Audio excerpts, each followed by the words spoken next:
মিথ্যা কথা কয় বাংলাদেশের হুজুররা বিয়ে পড়ায়, একবার ডাহা মিথ্যা কথা।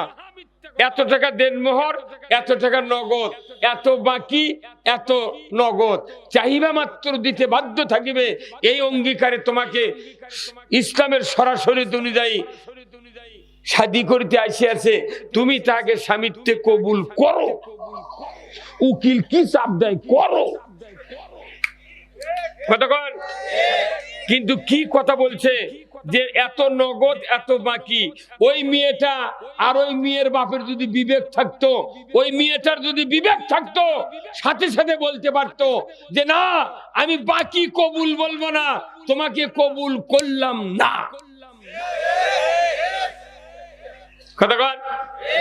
যদি মেয়েটা রাগ করে বলতো যেভাবে উকিল মোল্লা প্রেসার দিচ্ছে একে কবুল করো, উনি রাগ করে বলছেন না আমি বাকি কবুল করলাম না, তখন পালসার মিস, দুপুরে খাওয়া মিস। কতক্ষণ। তাহলে বাংলাদেশের বিয়েটাই হয় মিথ্যা কথা দিয়ে। কতক্ষণ। তাহলে বাংলাদেশে বিবাহের ফরজ কয়টা কন্ত? বাড়িতে পড়ে দেখে আসেন। না, যে কাজী কাবিল করায় ওকে অ্যারেস্ট করলে বোঝা যাবে যে বিয়ের ফরজ কয়টা। উনি আছে খালি টাকা কামায় ধান্দা করে। হ্যাঁ কতক্ষণ।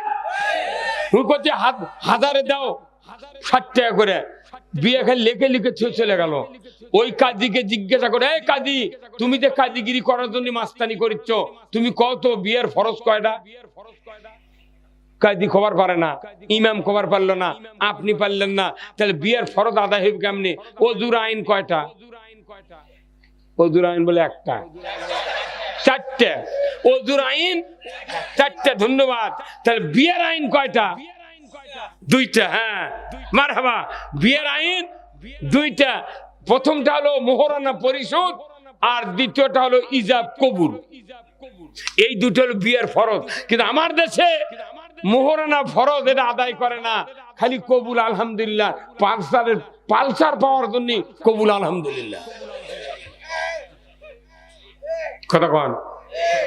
ওই বর জানে, ওই মেয়ে জানে আমি মেয়ে কবুল বললে জামাই পাবো, আর বর জানে কবুল বললে পালসার পাবো। কিন্তু ইসলাম যে আছে এটা বোঝে না, বুঝানো হয় না। ভাইরা আমার, বিবাহ হয়ে গেল,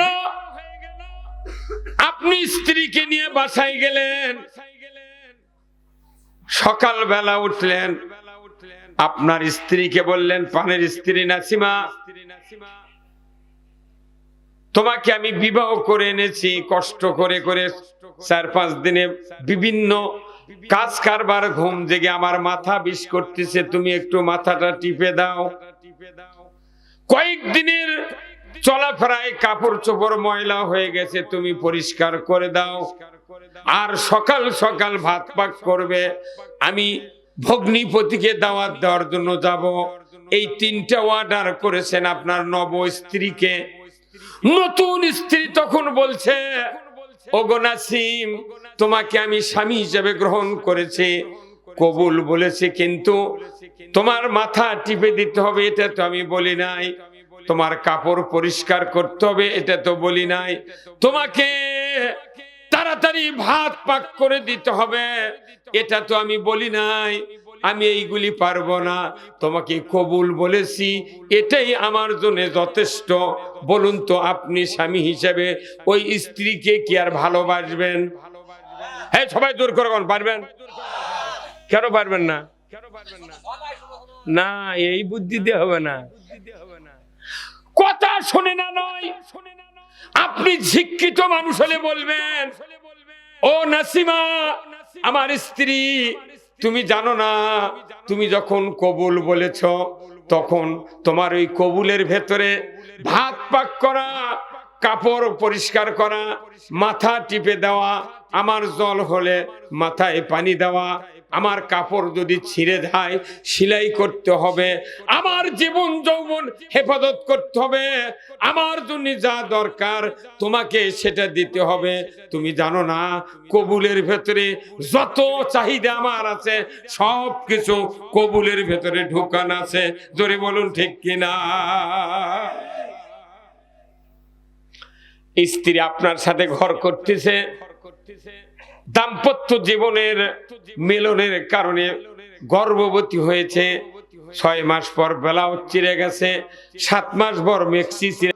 আপনার স্ত্রী বলতেছেন, ওগো আমার প্রাণের স্বামী, তুমি আমাকে এক জোড়া স্যান্ডেল কিনে দাও, আমার ব্লাউজ চিরে গেছে দিয়ে দাও, মেক্সি চিরে গেছে দিয়ে দাও, আর আমার গর্ভের সন্তান এসেছে, প্রসব বেদনা উঠে গেছে, আমার মনে হয় নরমালে প্রসব করতে পারবো না, তুমি তাড়াতাড়ি করে আমাকে নিয়ে হাসপাতালে যাও, সিজার করে সন্তানটা বের করে দাও। ওই সময় যদি আপনি বলেন, ও নাসিমা, তোমাকে ভালোবেসে বিয়ে করেছি কিন্তু কবুল বলেছি, তোমার স্যান্ডেল দিতে হবে, তোমার সিজারের টাকা দিতে হবে, তোমার মেক্সি দিতে হবে, ব্লাউজ দিতে হবে, নারকেলের তেল দিতে হবে, এটা তো কবুল করি নাই। বলুন তো, দুইজনের এই দ্বিমুখী আচরণ যদি হয় ওই বিবাহ কি টিকবে? হ্যাঁ, টিকবে? কোনদিন কি শুনেছেন ইমামের মুখে, বক্তার মুখে, ভাইরা আমার, ও আব্দুর রহমান ভাই, আপনি বিবাহ করেছেন, আপনার স্ত্রীর ব্লাউজ ছিঁড়ে গেছে, মেক্সি ছিঁড়ে গেছে, স্যান্ডেলের দল নাই, নারকেলের তেল নাই, তার মাথা ধরে, দয়া করে এই কাপড়গুলি সহ তেল ক্রয় করে দেন। এঙ্গা শুনিতেন বক্তৃতা? কোনদিন শুনিছেন? তেল সাবান দেওয়ালে শুনিছেন কেউ? আপনি কি, আপনার কি বক্তৃতা করা লাগা? বিয়ে করলি ইচ্ছা মতো মেক্সি, পেটিকোট, ব্লাউজ, সোনু, powder, Fair and Lovely, brush, toothpaste, যা দরকার। তুই কি চাস ময়না? তুই আমার ভাত খা। কথা কন ভাইরা আমার, আপনি বিবাহ করলি কোনো বক্তব্য ছাড়াই স্বামী তার স্ত্রীর হক আদায় করে, স্ত্রী তার স্বামীর হক আদায় করে, কোনো রকমের নিষেধ কেউ করে না, পারবো না এমন বক্তব্য দেয় না।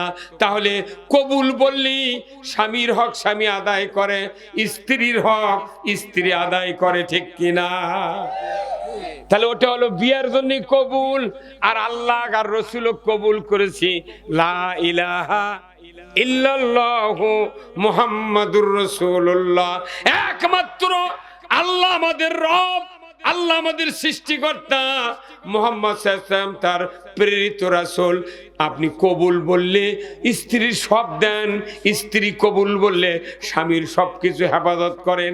আর আপনি কালেমা পড়ে আল্লাহর উপর ঈমান এনেছেন, রসুলের উপর ঈমান এনেছেন, অথচ আপনার কেন বলা লাগবে ভাই নামাজ পড়েন?